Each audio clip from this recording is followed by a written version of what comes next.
Kabilang sa listahan na ito ng benepisyo ng bawang at sibuyas ay ang kapasidad ng sibuyas upang makatulong sa pag-iwas sa kanser dahil sa mga cancer-fighting compounds na taglay nito. Ayon sa isang pagsusuri mula 2015, mayroong pangkalahatang ugnayan ang mas mataas na pagkonsumo ng mga gulay na allium sa mababang panganib ng kanser, lalo na ang mga kanser sa tiyan at gastrointestinal tract. Dagdag pa rito na pag-alaman ng mga mananaliksik na may mga compound na tinatawag na organ sulfurs ang mga sibuyas. Ayon sa kanila, ito raw ang may kakayahang pigilan ang aspeto ng paglaki ng tumor. At saka, ang isang tasa ng tinadtad na sibuyas ay mayroon ding iba pang nutrisyon tulad ng vitamin C. Ito ay nakapagbibigay din ng hindi bababa sa 13.11% ng inirerekomendang daily intake ng isang nasa hustong gulang.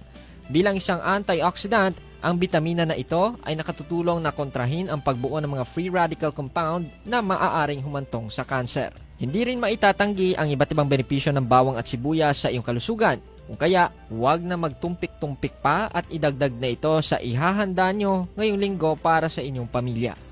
Halim Abbas, NDBC, Bida Balita.